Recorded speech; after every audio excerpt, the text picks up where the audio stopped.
please don't change this channel, because for the next hour or so, you're going to see something that you can't see anyplace else. The show is called Caesar's Writers. It's not Julius Caesar we're talking about, not Augustus either, or any of those guys that were a laugh riot back then. We're talking about Sid Caesar. Lincoln, so, mach, Tunic machen. Gut, mach, Augenblick, mit der auszukleiden, mach Spielfeld auszukleiden. Mach hier, wo sie das nicht alles gerade. Tunic button. Tunic button, so, Tunic machen, hopp, hopp. Ein Button, Tunic. Zwei Button, Tunic machen. Drei Button, Tunic. Al! Ja.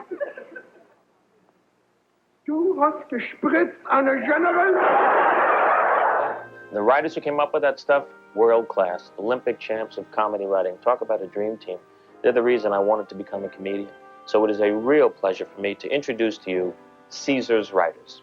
This is Mel Tolkin, the mad Russian, who was the head writer on your show of shows in Caesar's Hour. He had written for Sid and Max Liebman at a Poconos resort called Camp Tamerman before moving into television with them on the Admiral Broadway review in 1949. The great Carl Reiner, who joined Sid as an actor on your show of shows, but used his great skills in the writing room as well. Now, according to Carl, Aaron Ruben was one of the few writers in the room who had a college education and could actually spell and write, so they made him the typist. Larry Gelbart began his comedy writing career at the age of 16, writing for Danny Thomas. Bob Hope once offered Sid an oil well if he'd send Larry back to Hollywood to work on his show. Mel Brooks.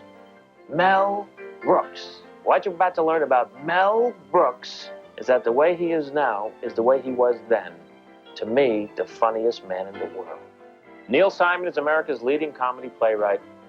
He says that none of Caesar's writers could have gone on to do what they've done had they not had the experience of working for Sid Caesar. The other half of the Simon comedy writing team is Danny Simon, Neil's older brother. Today, he is one of the best comedy writing teachers in the business. Sheldon Keller's name can be found on the credits of some of the best shows on television, both situation comedy and variety. And finally, Gary Belkin, who's had a great career in television and was the youngest writer on Caesar's Hour. Look at them in 1956. They were kids, and this room was like their college. The guy at the typewriter is no longer with us. He's Mike Stewart, who went on to write Bye Bye Birdie. And now Caesar's Writers, as they were reunited on January 24th, 1996 at the Writers Guild Theater in Beverly Hills, California. Right now they're talking about the great impresario who started it all at Camp Tamerman, Max Liebman. A very important thing about Max Liebman, he probably is the only man in the country at the time who could have mounted this show, because he had 10 years with Imogen Coca, Danny Kaye, doing reviews at Tamerman. They did 3 reviews in a row and then repeated them. So he at least knew he could do a review every week for 3 weeks. He didn't know he had to do it for 39. But he was the one guy who knew about opera. He loved opera. He loved dancing. He knew sketches. And the main thing, he knew talent. He was an extraordinary... That's where his genius came in. Look who he chose. Now, how did that lead to the Admiral Broadway review? Max Liebman. Well, very quick. May I very, very quickly? Yes. Max Liebman, his agent, Harry Kalsheim, got Pat Weaver from NBC to look at the show. He liked it, but he said, can you do it every week? So he came back a few weeks later, liked it, and the rest is history.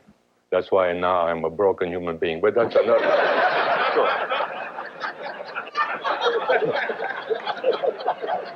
So the show that resulted from that was the Admiral Broadway review, which, as I understand, Sid, was you and Imogen. Yes, correct? I met Imogen up on NBC when we got together to do the Admiral Broadway review. I'd never met Imogen before, and as soon as we met, there was a certain camaraderie, a certain, there's no name for it.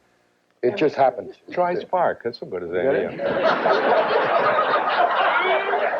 What is that? Well, these sparks were flying. And he was sharpening his knife and all that. Anyways, we met there, and we didn't work together right away. And we got Mary McCarthy was the one that's supposed to be the star, remember? Yeah, Mary McCarthy was supposed to be the star. You notice what just happened. It's very interesting what just happened. This is a comedy show. I turned him down. He gave a piece of information that wasn't funny. So Sid made a joke out of it. Yeah, and we had a laugh because we don't let information that's not funny up here ever. We will not allow it. So I met her there, and we finally got to work together.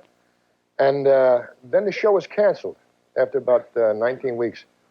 And I was playing the Chicago Theater at the time. And Mr. Siragusa, who was the head of Admiral Broadway, head of the Admiral Corporation, called me in because he wanted to tell me why he canceled the show. So I went over to his office in Chicago, and he said, Mr. Caesar, we canceled the show because before we started to sponsor the show, we made about 500 sets a week. We sold about 500 sets a week. Now we get 5,000 orders a day. And we can't, we have to make a capital investment. We can't keep the show going and build a new factory, so we have to tell the government. So we have.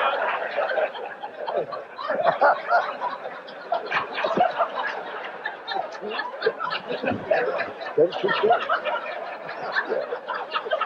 Did you know this was true? So the only show in the history of television was canceled because it's too successful. We couldn't keep up with the orders. So then along came your show of shows, NBC, for 4 or 5 years. And I must say, Pat Weaver put his neck on a block because what he did. Sigourney Weaver is his daughter. Sigourney's help. I remember the cost of the show with everything. This is with all the writers, all the actors, all the musicians, all the dancers, all the costumes, all the scenery, was $19,000 a week for an hour. $19,000 a week, and it was shaking in their boots. They were going, let's go. And I got $175 a week, by the way. That's right. You're a rich man immediately from what I was before, by the way. And the show cost $19,000 a week, and the first show of shows cost an hour and a half. An hour and a half, everything. All the writers, all the everything cost $64,000 a week. The entire show. I saw the same show in Kmart for $28,000.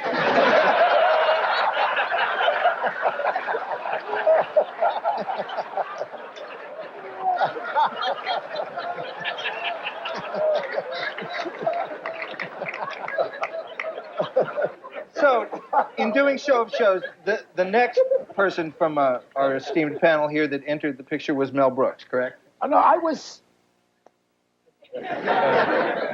belonged to Sid. I didn't belong to the show. I didn't belong to Max Liebman. That's right. I belonged to Sid. And Sid could call me night or day, and sometimes he'd wake me at 3:30 in the morning and say, Mel, Sid, made a joke. Okay. What is it? Carrots. Okay, carrots.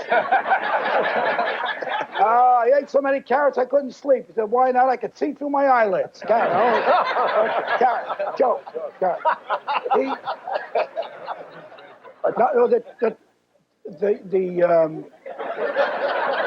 The truth was that Max Liebman was not exactly thrilled to have me around. When he saw me, he assessed my character and personality immediately. He was absolutely right. You know, he saw an arrogant, obnoxious little head who thought he knew everything and had patience for nothing but his own thoughts. Which I just had that fight with my wife tonight about the same thing. Huh? But anyway, Sid convinced him and prevailed eventually. Actually, I paid you.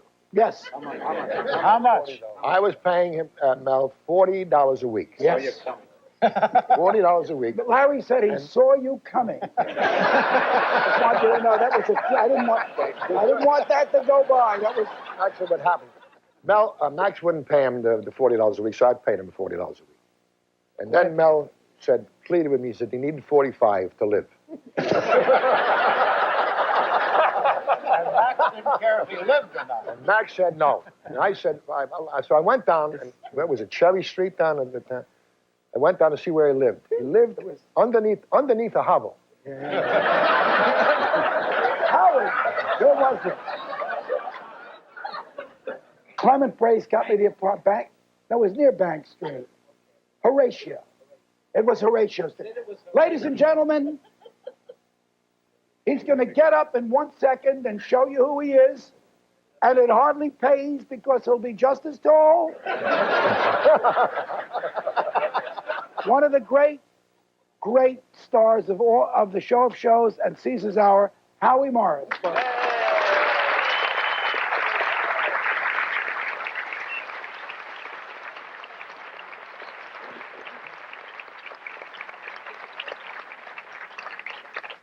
And I lived on Horatio Street, and I paid $55 a month, and you were paying me $40 a week. Yeah. So, and then there was like eggs, milk, in the days before cholesterol when you were allowed to eat all of that. Right. But it was just. So I made him. It took me 3 weeks till I gave him the extra $10. Max didn't like me. Max threw lit cigars at me. Lit cigar. Lit. Not only lit, he'd blow on them, and then he would throw them at me. But I was 22. I went like. Actually, we had terrible fights, and he said, "You're nothing. You got a big mouth, but you're nothing. You talk a lot, but you're nothing. Make a lot of noise, but you're nothing." And I said, "And you're the boss, and you're the boss over nothing."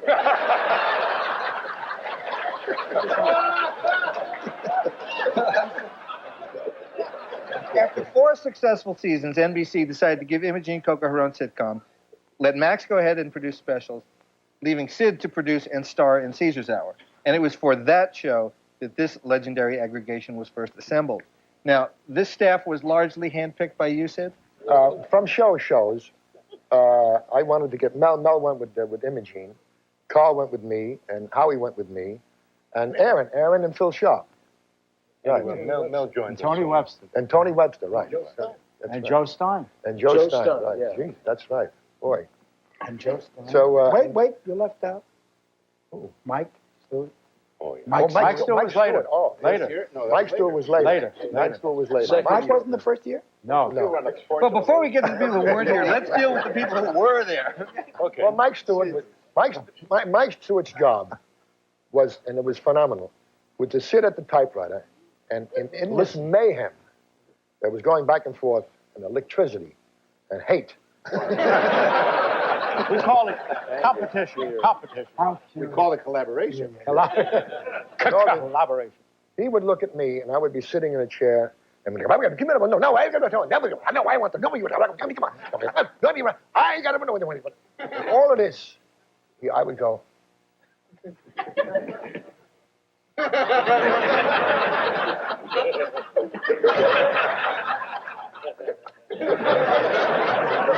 Yes, right.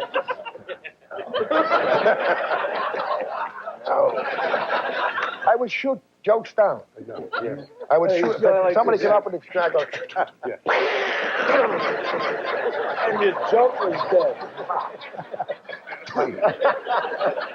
By the way, to keep the chronology right, because that's what I'm here for. Because I remember the advent of Mike Stewart very well. Yes. Before that, the man sitting at the typewriter. See, we had a lot of writers, but only one or two could actually spell and write. And Aaron was one of these college-educated guys. Right. So Aaron sat at the typewriter for the year when we first came there. That was the first and then year. Aaron went on to do other things. Sitting at the typewriter was not an easy job because in the morning, Sid would come in. We were already at work. Sid would come in. And the first thing he did was walk over and see up in the corner of the page that was in the typewriter. You're only on page 4.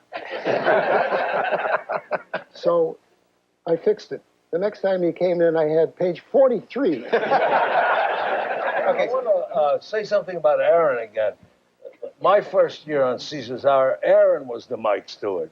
Was making sense out of all this craziness that was in the air. And Sid would come in. Sid loved Kelso water. And he used to come in with his secretary, a very lean girl, Mel Brooks, named Olive Oil is here with Sid. And he would say, We'd read him a few pages. He said, "We're working late tonight." Now, Sid was a neat freak. He liked everything in order. So Aaron knew how to get to him. No, I really liked Sid's reactions. So he'd be sitting there, and I'd say, Sid, is that a spot on your shoe?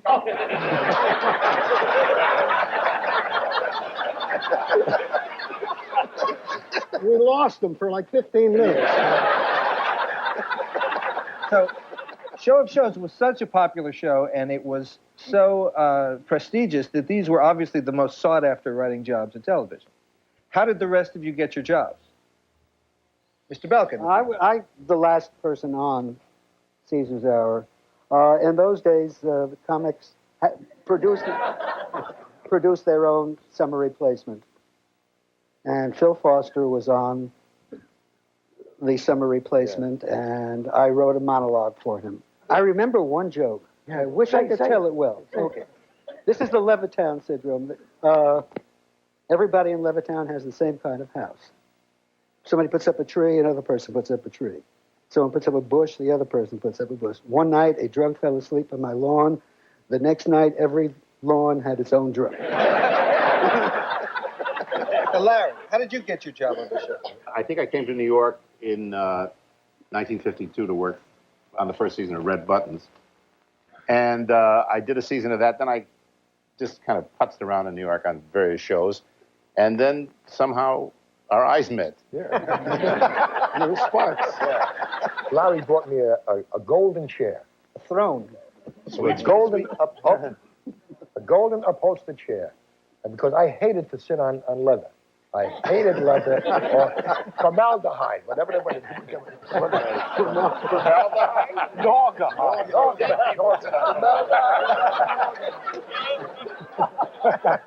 Naugahyde. Because you sit there. Naugahyde is Long Island. Formaldehyde is funnier. Let it be the formaldehyde. Formaldehyde is funny. So, Larry bought me this beautiful chair. It was like a golden throne, and I used to sit in it. I used to look at it and feel, boy, this was a seat of power. It was my candy store. I could, yes, no, yes, no, yes. But then on top of it, I had to take the responsibility. I remember one time, Mel came up with a joke about the professor was going into the zoo.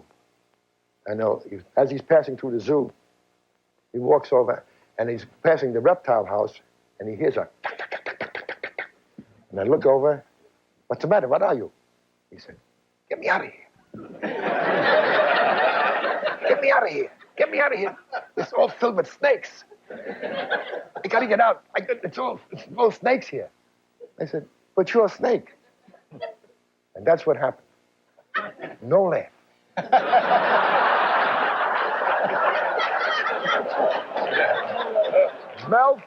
Mel fought for this joke for a week. One whole week he fought. I remember we were coming back from lunch one time. He was still pushing this joke. And I said, Mel, it's no good. It stinks.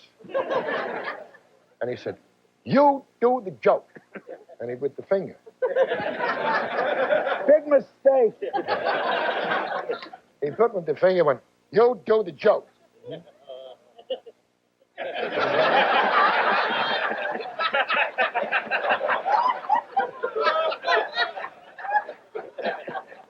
Mel, I let you live. Thank you, Caesar.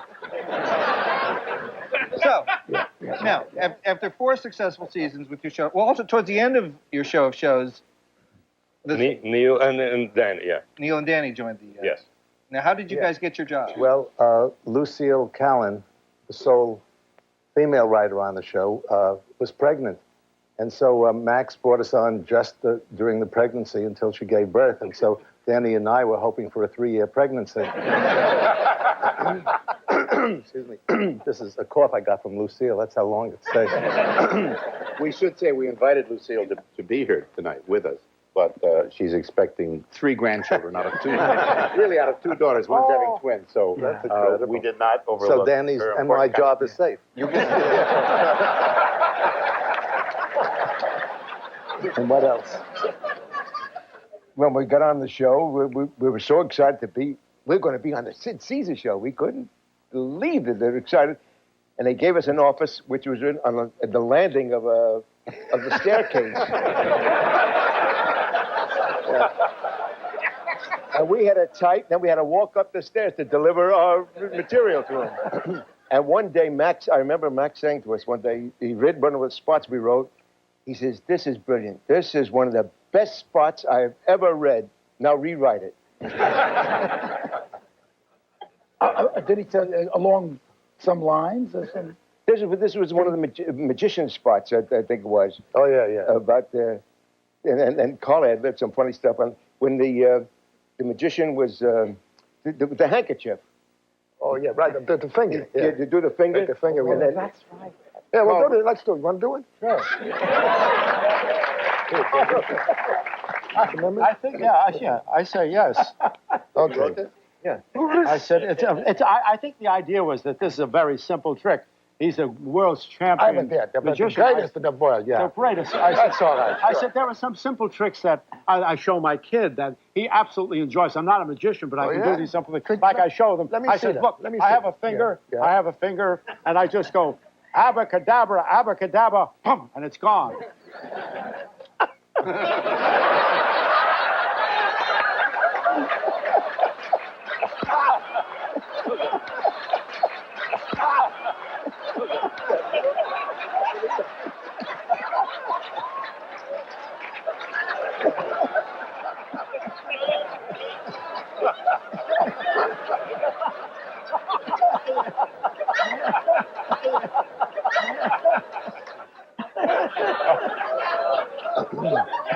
Could you make the finger come back? Anyway,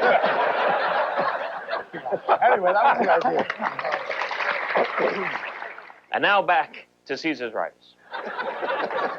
The moment I remember to the grave was nothing we wrote. Oh, yes. Sid used to come in every morning and say, "All right, let's hear the brilliance." And very often we could give him the brilliance. But how? But at any rate, we were doing an opera takeoff, and Sid was playing the clown, Pagliacci. Galopacci, scusi, signore. He's sitting in front of the mirror, and he's making up. His heart is broken, and he's making up with a black mascara pencil. And he's double talking, just one of those things. Ma così piace. See. And the orifice is lush, and he's in the moment. He really lived. I mean, that was great acting. It really was, in all the sketches. At any rate, he goes with the pencil, and he makes a line, and it breaks. On camera, live, 30 million people watching? No lines, no dialogue, no nothing. And we're all thinking, what is he going to do? He takes the pencil and he makes another line. Then he makes one this way. Then he makes one this way. Bang, bang, zero, bang, bang, rough, and ends up just one of those things. I mentioned somebody who was in that writer's room and that really deserves a place up here. And that was Sid's brother, Dave. Dave Caesar. Dave was no longer with us, unfortunately. Sid claims that Dave was the funny one, not he. Yeah. And Dave was funny. Dave sat in the room with the writers, and he never felt forward enough to pitch an idea. So he would whisper it to the writer sitting nearest to him. And that's where Mel Tolkin invented a new verb in the English language, to Dave. In other words, if it didn't work, he Daved me. By the way, that's right. Yeah. One thing about Dave we must know, that Dave was responsible for what America saw, because every writer in the room, when they pitched a joke, and Sid would look to it, they pitched a joke, Dave was very busy laying out knishes and whatever he bought that day, and candy, Mars bars. He had a whole. He also tipped the boxes up so you could see. Tipped the boxes up so you could see. But any time there was any question, if there was any question about a joke being valid for America, they would look to Dave, and Dave would do very subtly go. Or he gave us a clue to what America would. Now I want to tell one story about Dave. I used to drive Dave home every day. He lived in Yonkers. I lived in New Rochelle. And every day I would drive him home, and we'd chat about things. This is about the 5th or 6th year. And Dave sighs. And I knew when Dave sighed, he was going to do some wonderful complaint. He went, ah. I said, what is it, Dave? He says, they're bothering Sid. They're really making it tough on Sid. He says, the network is coming in, and so the ratings are not as good as they were last year. And they want him to take a little cut for next year. And he says, and Nana Fabre is asking for $6,500 for the new season, and it's not in the budget. It's just not in the budget. He says, Florence, Sid's wife, is so upset. Sid is working so hard, he rarely sees the kids. He doesn't come home, and she's complaining about it. And he says, and my girlfriend Rose's kid is getting in trouble in school, and she's bothering me. She wants to get married. And he says, and my brother Abe, who he lived with, got a tough piece of chuck at the Safeway last week. I used to drive Dave home. When I didn't. I had a little Model A Ford, and Dave took about 3/4 of the front seat, and I was there. And Dave would never give you any information. The next stop will be too far. They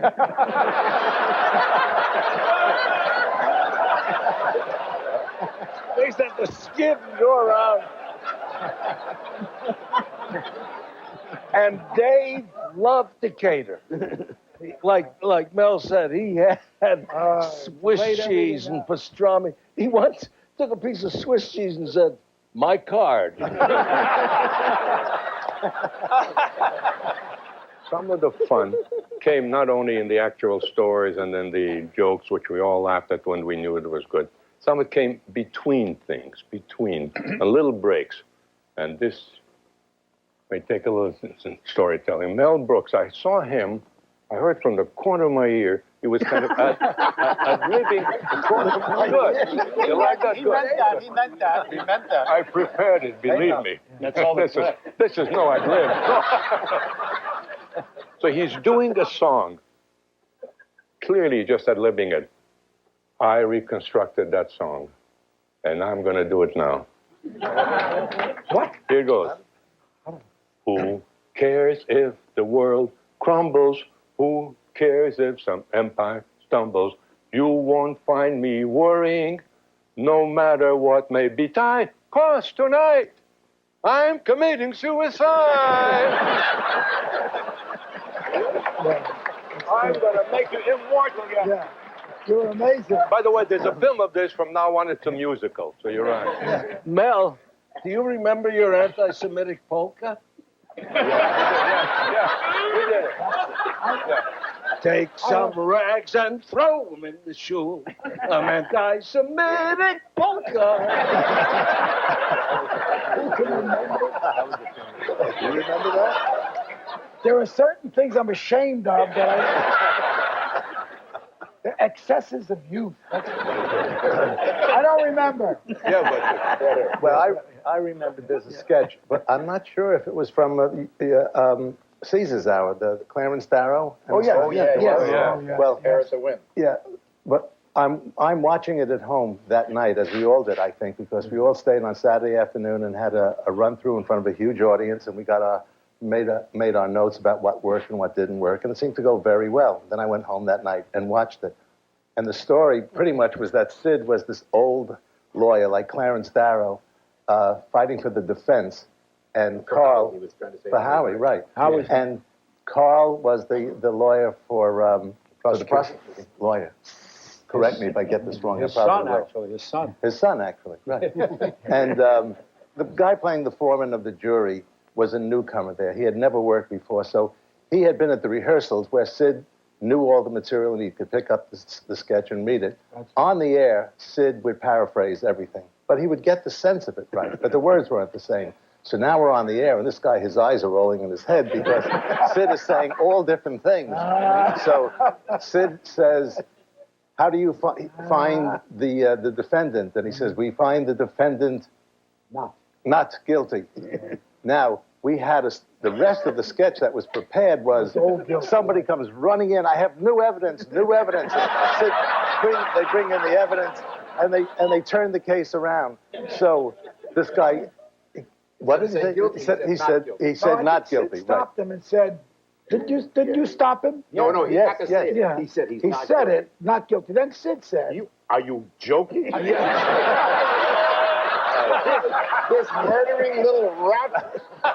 He's guilty. His own lawyer. His own lawyer. Grabbed him and said, he is too guilty. Yes. Then he said, don't tell me he's not guilty. Yeah. I'm his lawyer. I know. will prove to you that he's not guilty. Oh, and Sid gave the extra a job the next week because he was so disheartened. The guy was suicidal. He said, I want to kill If he had gotten the line right, he'd never have worked again.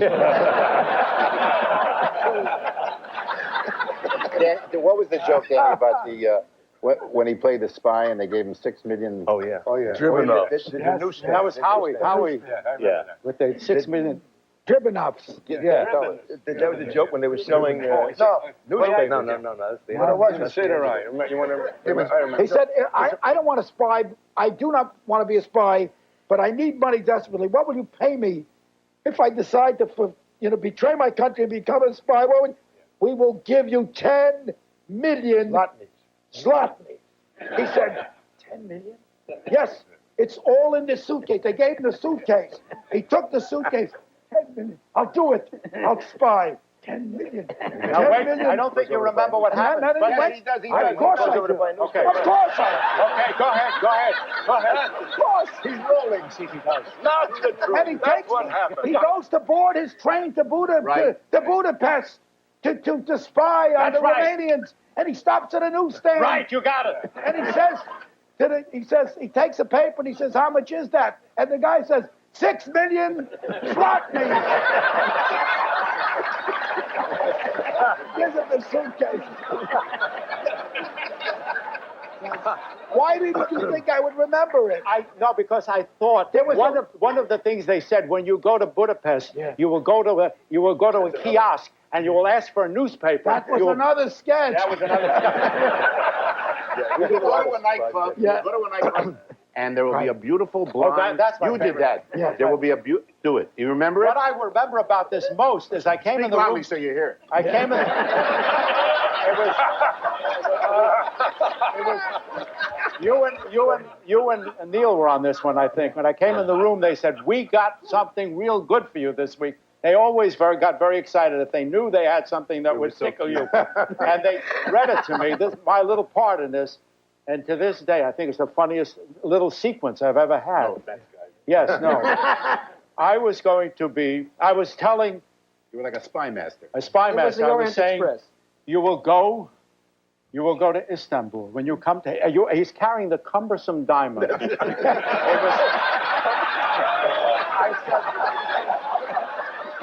I said, and they were so clever. They said, because a diamond is not expected to be in a brown paper bag. You will carry this cumbersome diamond in a brown paper bag.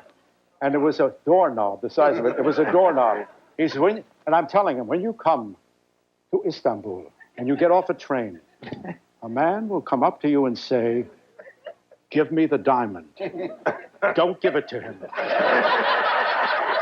He asks everybody for their diamonds. However,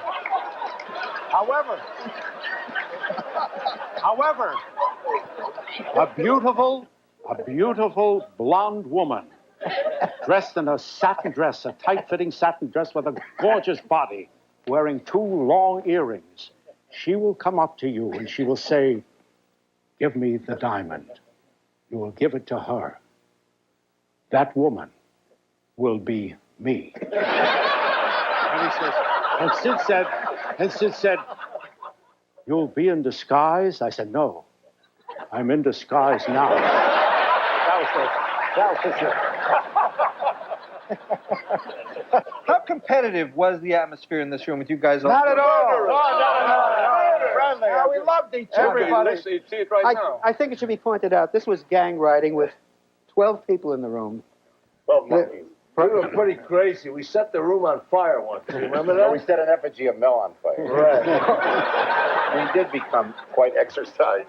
Yeah. Mel was always late. I was like, I couldn't He'd come in sleep. with the Wall Street Journal and a bagel. He wanted to be a rich Jew.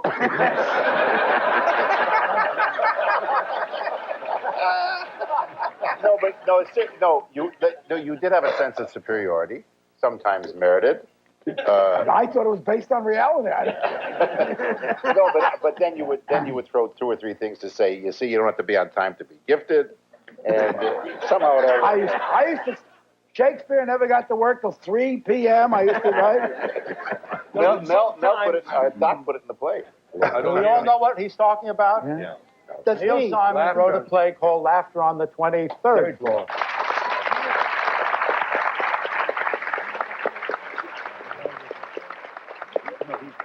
But, people asked about why I picked 23rd. I mean, first of all, writers always argue about numbers. 17 is not funny.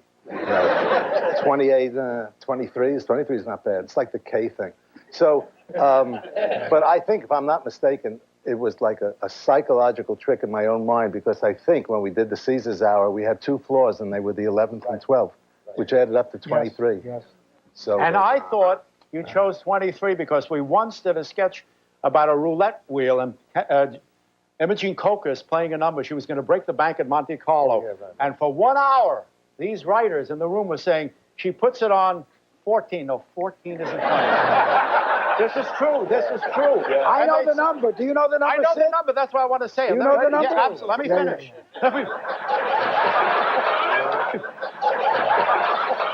That's the way it was in the writer's room. And we'd say, Imogene, say 19. She says, 19. No. And she played, no, she kept playing. We said, no, not 19. Try 24. 24. No. Good word. And she said the magic number, say 32. She said, 32. And 32, and I think we knew it. We knew that. And I thought you reversed 32 into 23. that's what I did. I reversed the 32. Well, we can rewrite it. Yeah, we also became our own fan club. I mean, I think we all appreciated each other's humor so much. I remember walking down the street with Mel Brooks, which always was, you knew something terrible was going to happen. You just knew it. One time, I remember, we're walking up on 57th Street near Carnegie Hall, and I see 2 nuns coming in this direction. And I go, oh, God, no. What is he going to say? He just keeps walking. As he got to the nuns, he said, you're out of the sketch. Okay.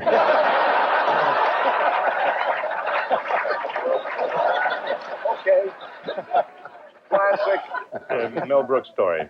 Even with all these great talents, the time would come like about 4 o'clock in the afternoon when everybody was joked out, like the curtain went down. Somebody would say, the last joke was written so-and-so. And there's a long silence, and to kind of break through it, Mel Brooks begins to take some Scotch tape, does shape. He takes his lip down, his ear this way, his nose that way, and an eyebrow like that. And Carl, of course, sees the chance of humor, and he elects himself the inquiring reporter. He says, tell me, sir, who did it to you? And Mel says, the Nazis did it to me. The Nazis threw me in a ditch and did it to me. The Nazis threw you in a ditch, ripped your lower lip and your ear, broke your nose. No, the Nazis took some Scotch tape and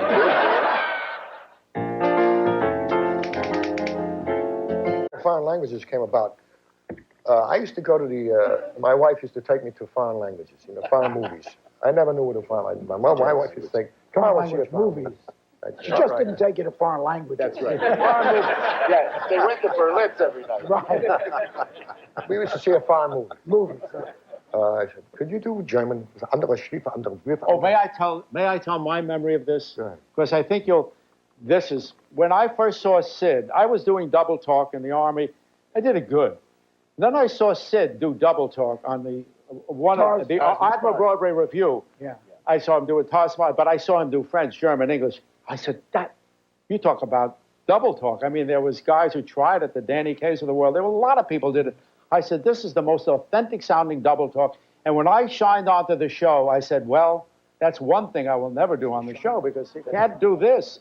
In the 3rd or 4th week of the show, I don't remember when, and I was looking to, like every actor in the world, I was looking to find something. And I said, and I knew he'd like foreign movies and talk about it, I said, why don't we do a foreign movie, knowing that I could double talk with him. Not better than him, but I could feed him. Yeah, like the bicycle thief. We did with the satire, the bicycle thief. And Carl came in with the bicycle, and I'm a peasant, and he's a lawyer. And I look at the bicycle, ma cosa piace? Sumida sulla Allora, mala. bicicletta, perché domani più che la palazzotti, ma quello viaggia nelle horna. La horna, ma tutti le case. No, no, tacci, no, pensavo che già papia, Quando sei cosa piace? Piero, no, tacci. A tutti la horna? Tutte la horn? Tutte la horna. Oh, no, ma ce ne vanno tutte le horn. Viene qua, allora, tutte le horn. Tutte la horna. Ma cosa piace se veda la voce?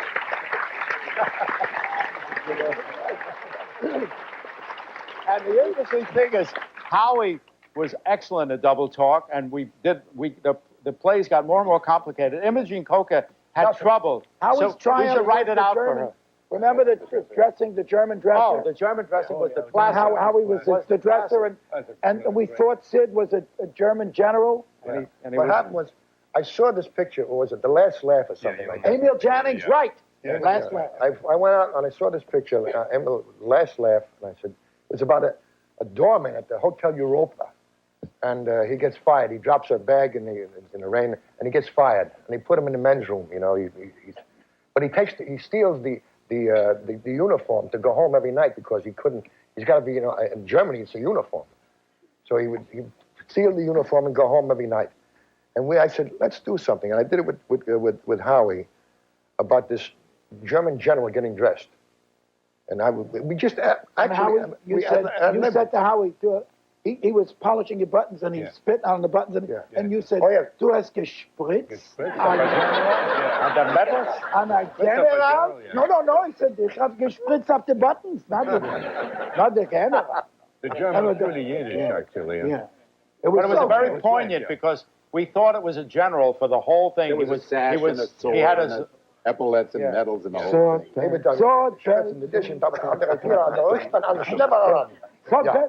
And then we come over, and then finally, I would go out, and he was a doorman. He came through it. He walked out. You thought he was a general, and he blew a whistle, got a cab. Taxi. And you get a tip of 50 cents. Yeah. How long did that sketch run? That sketch ran about 8 minutes. So that's 8 minutes of non-stop German. 8 minutes ago. Because we dressed with none of it actually written, or just a few little bullet points? No. It was like Commedia dell'arte. I mean, there were points along the way. To this point, English you go to the gloves, and you go to the epaulets, and you go to this, and you go to the buttons, and you go to this. It was a diagram. Something along the way. Terrific. It's very interesting about the Emmy. In all the years of your shows in Caesar's Hour, the writers never got an Emmy. That was it's very interesting. But you got an Emmy, didn't you, Carl? You always got an Emmy, didn't you? That's not the point. 12 Emmys on the show of shows. Look at these writers. Some of them really good. One night. And how many Emmys? Zero. You were the punchline of the story. You're screwing up the story in which you were the... Oh, I'm in it. The story. Okay. One year, there were like 11. Everybody, I mean, the cooks, the people who bring in, whatever it is, were stupid. Everybody. The writers, not at all. At that time, these Emmy Awards were not shown on television. I was sitting at the table with Mel Brooks, and when someone else got the Emmys for writing, he went up to the microphone and he says, "There is no God. There is no God." He screamed at the world. He jumped on the table and said, there is no God. And he was sitting next to the table of wives whose writers had just walked upon the show. And they're all... to give the Emmy to pedestrian minds when such lovely, handsome, tall, smart guy couldn't get an Emmy. Listen, hear me. I would have become a comedian many years ago. I was very good at the fourth circuit. I was doing, here I am, I'm Melvin Brooks, I've come to stop the show. I was doing a lot of very classy material. And I would have become some kind of comic many years ago, except I ran into this guy, Sid Caesar, and he became the total vehicle for all my comic passion. He could do everything, and he could do it well. He could change his voice. We did a sketch that was so incredible. Nobody could do. Chaplin could not have done what Caesar did. Chaplin could not have done it. No one in the world could have done that. Remember Rex Hansen? Rex Hansen. That was Aggravation Boulevard. That was Larry. Aggravation, well, yeah. Larry came up with the character. No, we all thought of the character, but I just read it in that voice. But I mean, it was not my idea. Larry came up with the switch. As soon as I heard the idea, I said, "This is going to be," and it turned out to be one of the finest shows we've ever done. It was great. It was about a silent movie star, and it was a great silent movie star, big silent movie star, and talkies come in. It was really based on John Gilbert. Yes. I remember this because when we did it. The first time you hear my voice, I mean, Carl is on the set and says, somebody runs in with a variety and says, Mr. Look what's happened. Look about it. He says, what are you doing? Stop, you broke his mood. And he comes in and he says, talkies. Do you know what this means? This means, what? Sound has been invented. Yes. Sound has been invented. Sound invented. Talkies. New movies. He said, we'll scrap this picture and make it over in sound. You realize we'll hear the roar of cannons, the rear of daisies growing. We'll hear the sound of flowers. He says, Rex, do you know what this means to you? I said, Rex Hansen. At last.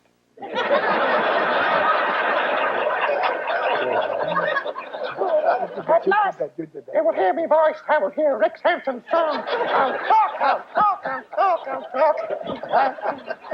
And then you came back from Australia doing radio. That was another one. But it was heartbreaking as well as. Who needs an Emmy? What? Get over it. Get a life.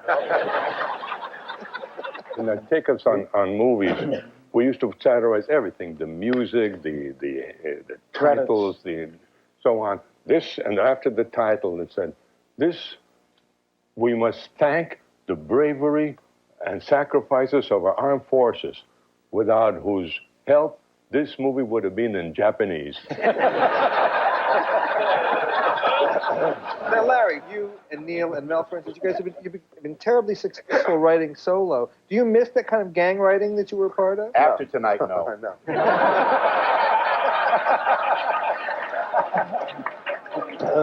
No, it was wonderful then. It was terrific.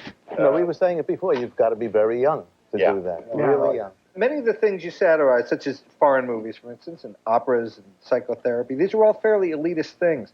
And as the ratings started to drop, was there pressure on you to broaden the focus of the show any? Not from our standpoint, but from the network, yes. The network, because what was knocking us off was Lawrence Welk. Now, Lawrence Welk is a different audience, you know. That's the best thing. Somebody said, "How come Lawrence Welk is out stripping Sid?" And somebody said, "He's funnier than Sid." Now,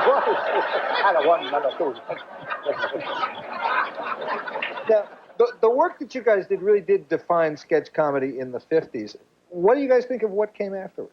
The 60s. Well, neatness started to count. No, the situation. No, more than the sitcom. Oh, that's what I'm saying. Neatness, where it was on film, we could time it, we could cut it, we can do anything we wanted. No, it was a bookkeeper's thing, though.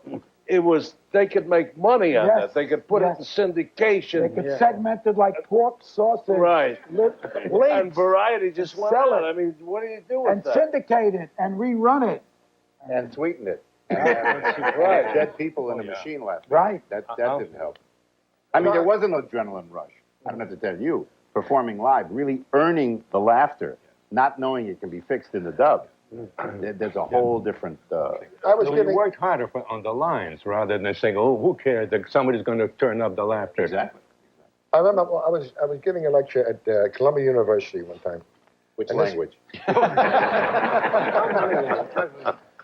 all the audience was made up of men who actually had shows on the air. They were writers. And we would talk for about an hour, and all of a sudden one of the guys stood up and said, "Mr. Caesar, we understand that the show is an hour and a half long, and it was done live. Well, could you tell us, how long did it take to shoot the hour and a half?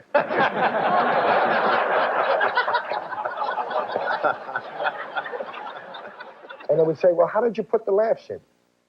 I said, the laughs was an audience. There was an audience there. Yeah, but supposing something didn't go good. I said, then we went a little faster.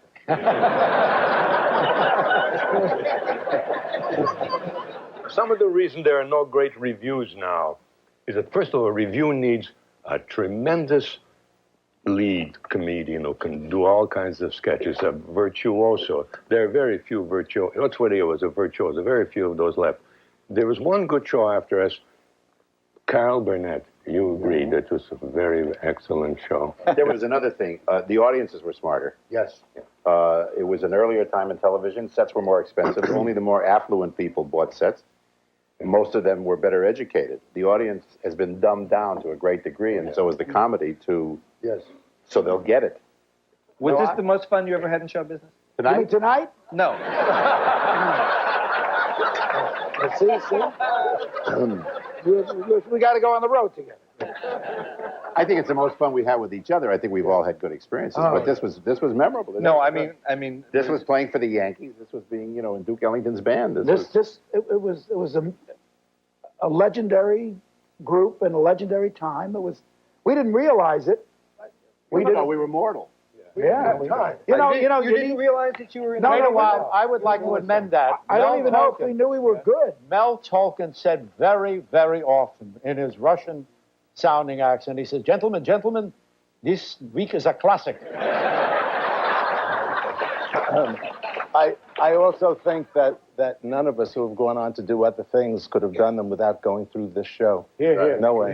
Here. And I've used this analogy before. Sid was the flame. Every writer was a moth who wanted to hang around that flame. There wasn't a writer in television who didn't want to be licking around that flame. You often say that? As often as I can. A squadron of moths. Well, we were moths around his big flame. Well, Mel, I didn't see him after work, Carl.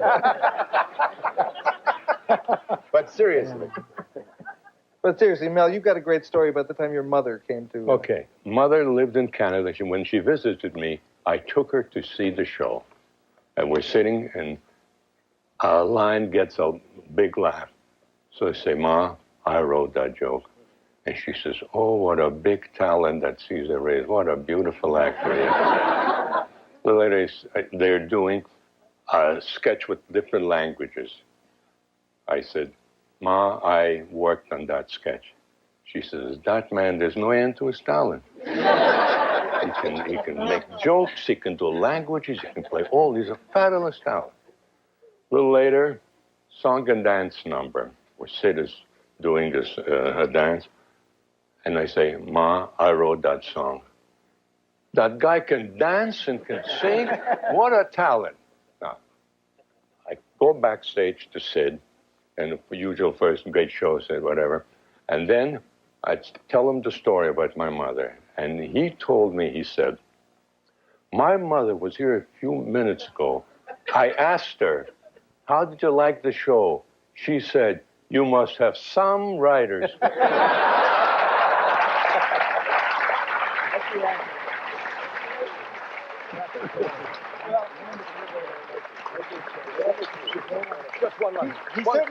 He certainly did have some writers, and I hope you'll all join me in thanking them for coming tonight. Yay!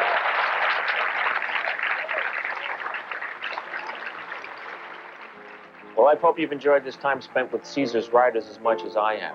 Thanks for watching and for supporting public television. Ow! No smoking in the palace. I'm Billy Crystal. Night.